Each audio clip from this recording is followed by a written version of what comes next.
Bandeirantes acontece.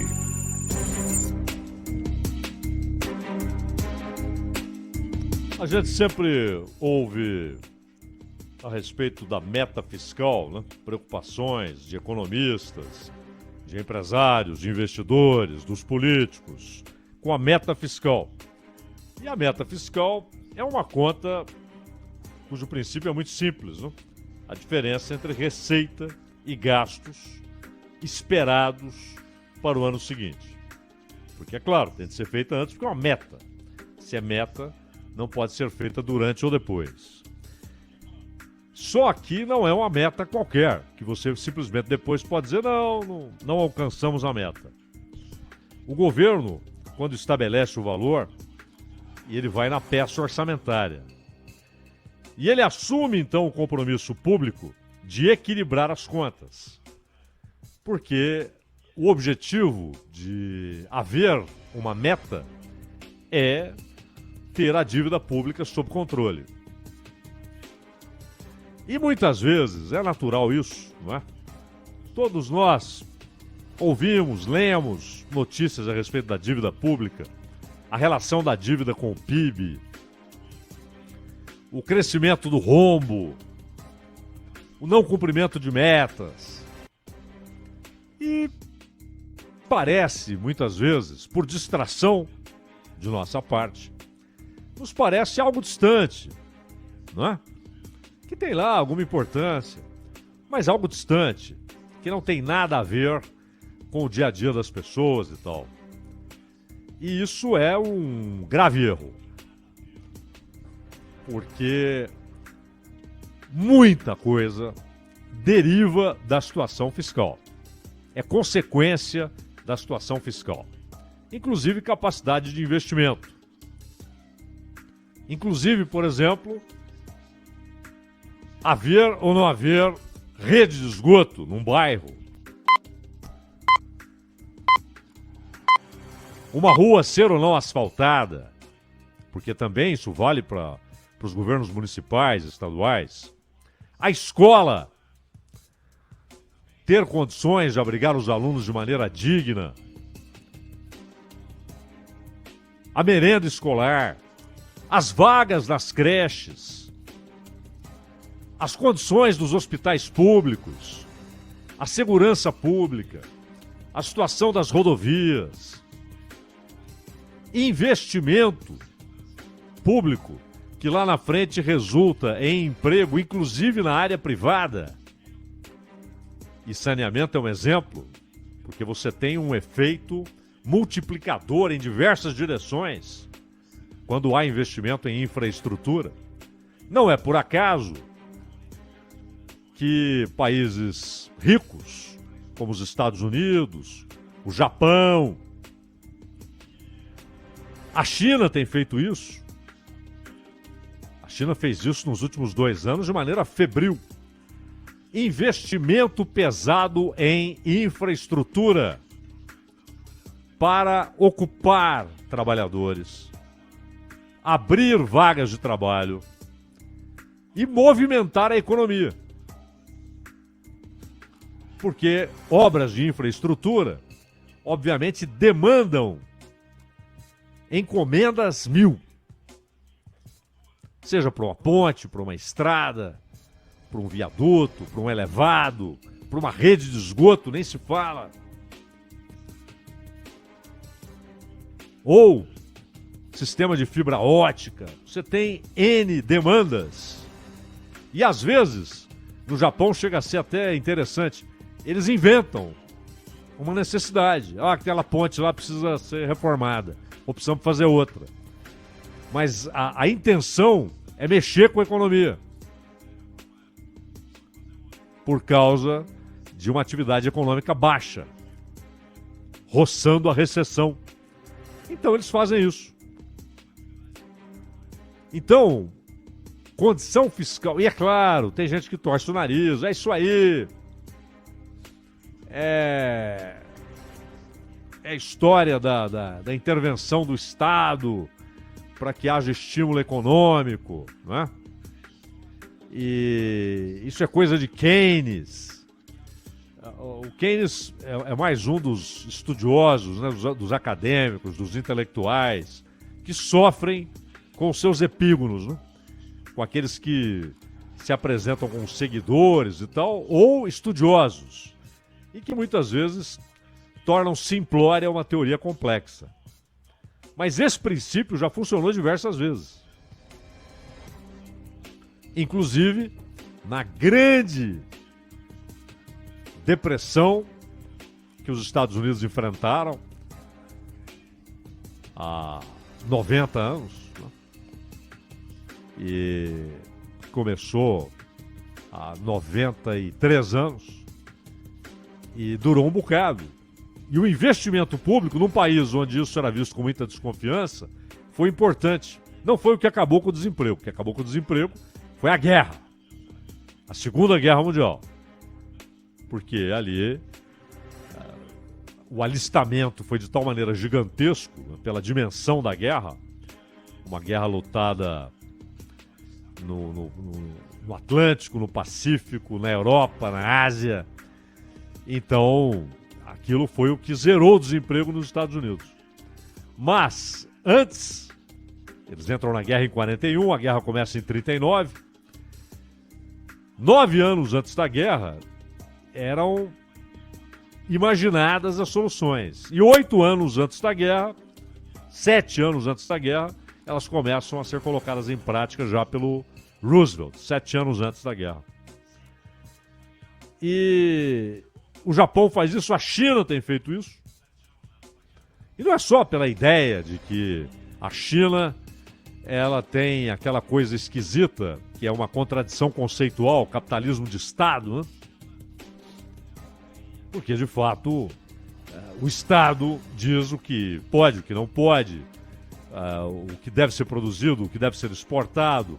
Claro que não detalhadamente, não é aquela coisa da planificação stalinista, porque é muito maior, a escala é muito maior, é uma economia mundial. Mas intrincada na economia do globo, não é? É o país que vende e compra como ninguém. Então, na China, também lá, quando houve sinais de crescimento insuficiente, porque eles têm um desafio permanente de lidar com as necessidades de 1 bilhão e 400 milhões de pessoas. 1 bilhão e 400 milhões de pessoas. E não é que você vai dar um pedaço de pão para cada um, uma casa para cada um. A ideia já foi essa, infantil. Hoje é dar o trabalho. Todo mundo tenha uma fonte de sustento. Muitas vezes em condições precárias, mas que haja. Porque o que o partido teme não é a abertura da economia. O que ele teme é um desafio ao monopólio do poder político. E por isso sabe que a sua principal arma é manter um nível razoável de prosperidade. Então, se a economia começa a desacelerar, por N motivos, investimento em infraestrutura. É moleza? É fácil? Não, é fácil para 2, 3 países, por exemplo, a Noruega, que tem o seu fundo soberano e tem superávit. Tem superávit. Embora tenha um gasto social gigantesco e que uma hora vai se tornar muito caro mesmo para a Noruega, mas hoje é possível. Um país de problemas resolvidos, sem grandes problemas sociais, sem miséria e com muito petróleo. Tem superávit. Superávit real.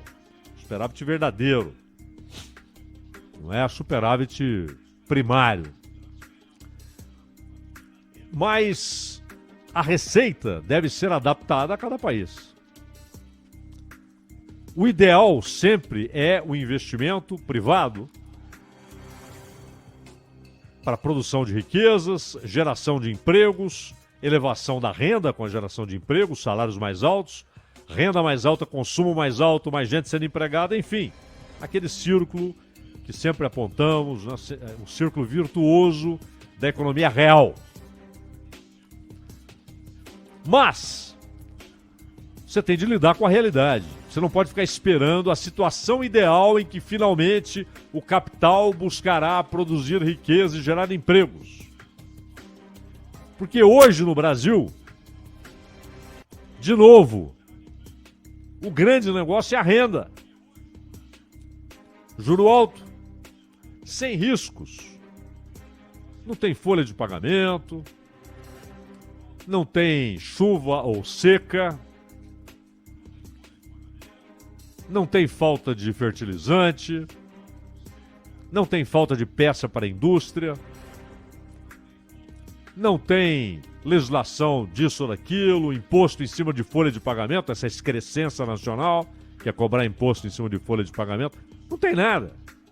Não tem de lidar com burocracia, com risco país, com o custo Brasil, o risco país determinando juros lá fora, o custo Brasil determinando a despesa imensa que alguém tem para colocar o seu produto no mercado, interno ou externo. Não tem nada. Não tem nada. O cara faz isso hoje pelo computador. Aplica. E todo mês o capital dá uma engordadinha. Né? Isso é terrível. É importante que haja investimento financeiro até para financiamento de atividades produtivas e sociais. Por exemplo, casas populares, etc. E também para financiamento do setor produtivo, que não é um papel específico ou exclusivo da Bolsa de Valores, que é onde você tem a capitalização das empresas. É preciso que haja investimento em papéis, até para financiar o próprio Estado, com seus títulos. Claro, tudo isso é óbvio. Mas quando isso se torna o grande negócio, o atraente, e o capital, ele busca o quê? Rentabilidade e segurança. Quando tem as duas coisas, para ele é o paraíso. Quando não tem as duas coisas, ele busca uma ou outra, dependendo da circunstância. Em certos momentos, ele opta pela rentabilidade. Em outros, ele opta pela segurança. Quando não há um ou outro, ele vai para outro lugar.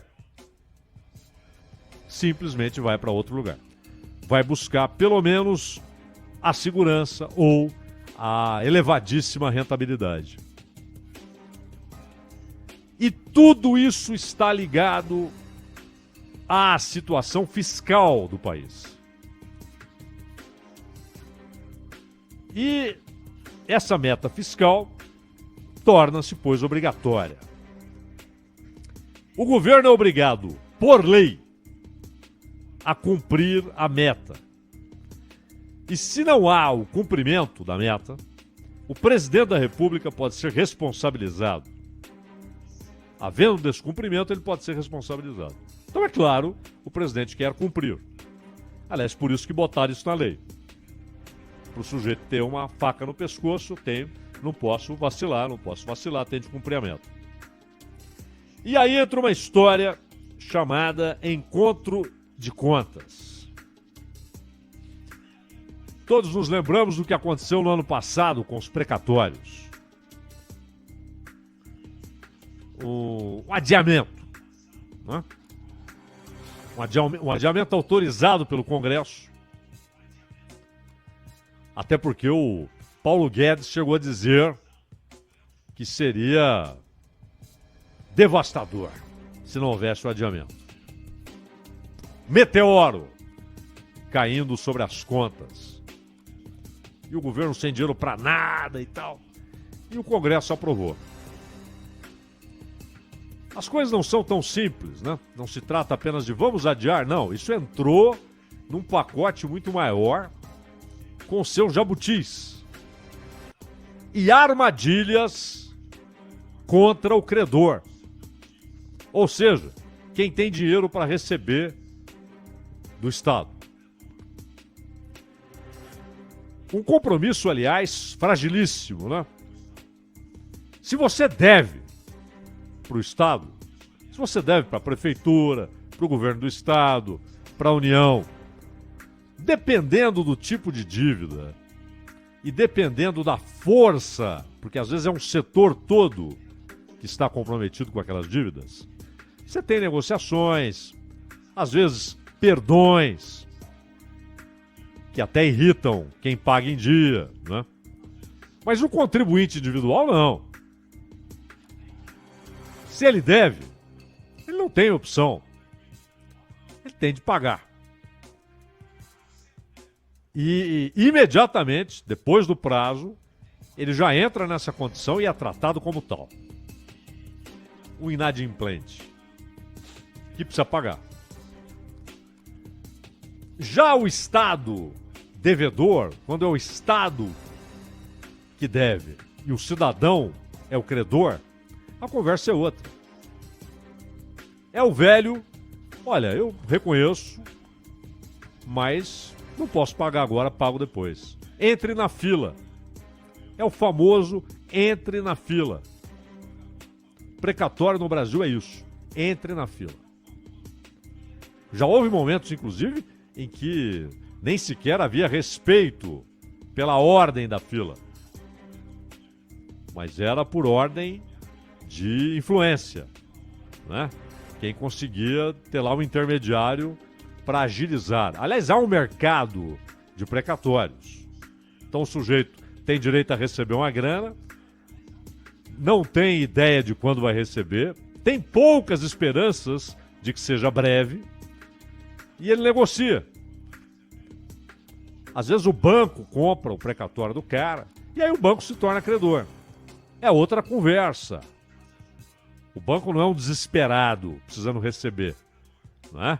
Ele pode esperar a hora certa, ele tem fontes de pressão, e ele compra aquilo com deságio. Ele vai pagar, é óbvio, menos do que o credor tem direito, originalmente. E ele passa a ser o credor de tudo aquilo que era devido àquele sujeito, àquele credor do Estado, seja da União. Estado aqui, no sentido jurídico amplo, né? Seja a União, seja o Estado, o governo estadual, o governo municipal. Um devedor qualquer. Mas o que interessa nesse assunto não é exatamente alguma discussão séria, porque não há, sobre a solução do problema dos precatórios. Mas é o que está nesse exercício contábil, porque é disso que se trata. É um exercício de contabilidade. Como fazer para que aquilo que será pago em precatório não entre nessa conta que o governo tem por obrigação legal de fechar entre despesas e receitas. Levando em consideração que, paralelamente, haverá, por exemplo, IPI. Se sobe de 25 para 35, o desconto, é claro que haverá uma arrecadação menor. Se o Estado perde receita, simplesmente porque a atividade econômica é muito inferior àquela que se imaginava quando elaborado o orçamento. Então isso está previsto. O governo não pode determinar o que ele vai arrecadar. É uma previsão. Então a meta, ela tem de ser muito, muito, muito bem estudada, discutida, debatida. Não pode ser aleatória, não pode ser fantasiosa, não pode ser resultado de um otimismo exagerado. Então, porque senão não cumpre. Mas o que fazer? Vai ter de pagar uma quantia razoável aí de precatórios. Então, a ideia é tirar essa despesa desse exercício contábil, para que a meta seja atingida, e aí o presidente não pode ser acusado de descumprimento da meta, o governo não pode ser acusado de descumprimento da meta, o Paulo Guedes. E ao mesmo tempo, é possível pagar o que está previsto para ser pago. Agora, a história dos precatórios vai virar uma grande bomba relógio se não houver uma nova mudança. E o governo quer fazer essa mudança, ou pelo menos o Ministério da Economia quer fazer essa mudança. Ele quer amortizar, antecipar alguns pagamentos. Porque senão, daqui a 5, 7, 10 anos, o negócio vai ser inadministrável. Não vai ter dinheiro. Já há outras armadilhas, né? O próprio teto de gastos, exatamente por usar a inflação como indexador, é uma grande armadilha. E uma hora vai inviabilizar o pagamento das contas correntes do dia a dia da administração federal. Não há dúvida, é uma questão aritmética. Mas o grande problema por trás de toda essa história é o rombo e a dívida.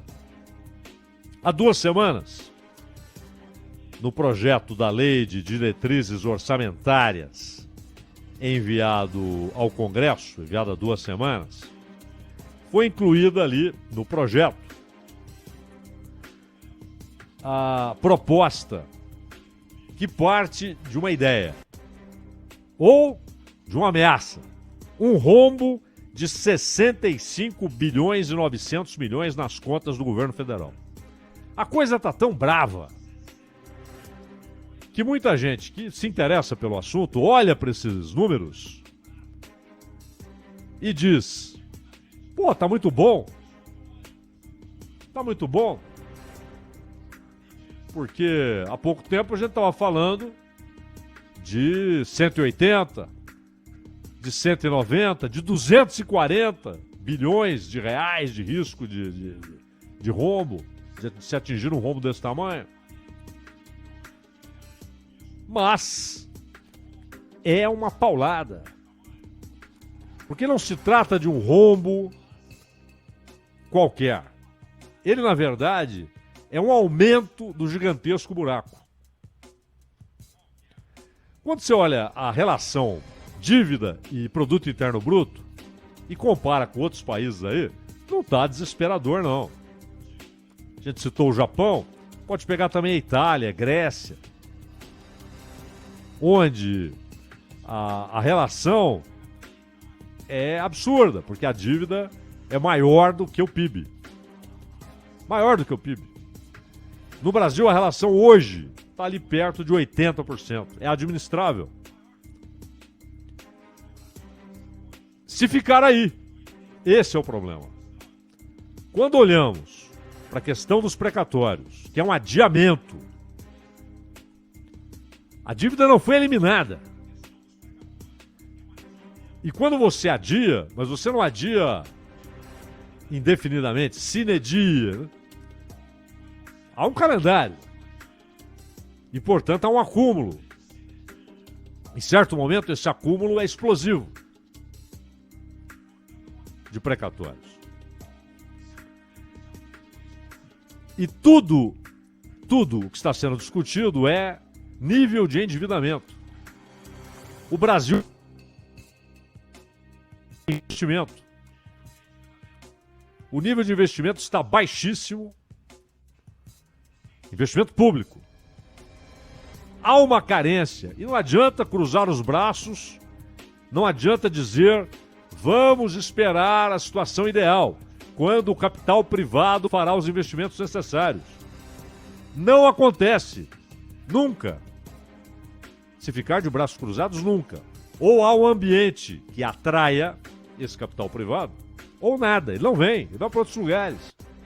Ao contrário das pessoas, o capital é livre, né? Ele circula pelo mundo livremente, sem passaporte, sem burocracia, é bem recebido em todo lugar. As pessoas não. E o capital se tornará fonte de produção de riqueza, geração de empregos, aumento de renda, aumento do consumo, para gerar mais emprego, salários mais altos, renda mais alta, consumo mais alto, produção mais alta. Desde que haja condições para isso. Ele não está disposto a ele criar essas condições. Foi-se o tempo. Já houve isso. Fez isso nos séculos 17, 18, até 19. Hoje, ele opta onde já há condições para isso. Impostos mais baixos, infraestrutura formada. E o Brasil é claramente um país ainda muito dependente, não só do investimento público, mas do socorro público. E aí vem a emergência social. No hospital, na escola, na creche. Além das obras, as estradas, os portos, as ferrovias. Não é que você tem de fazer. Você tem de estabelecer as condições adequadas para isso. E rombo em contas públicas afasta interessado em investimento. O cara vai construir a ferrovia por sua conta, por seu risco, mas ele olha as condições do país. Ele quer saber, por exemplo, se ele compra título do governo, se há risco de moratória. Senão ele vai embora. Ele quer saber que juros ele terá se ele pegar empréstimo aqui dentro. Mesmo tendo o capital na mão, ele prefere crédito. Investir com crédito. Ele acha que sai mais barato. Com juros elevadíssimos, vai para outro lugar. Então, esse assunto, tanto quanto árido, né? Mas ele é central nas dificuldades que terá o próximo presidente da República. Seja Bolsonaro reeleito, seja Lula de volta, seja Ciro finalmente chegando, seja o Dória atropelando na reta de chegada, não sabemos. Né? Apenas imaginamos aí o que é factível e o que não é. Mas o abacaxi é tremendo. E não há alternativa. Não dá para sentar e ficar olhando para o abacaxi.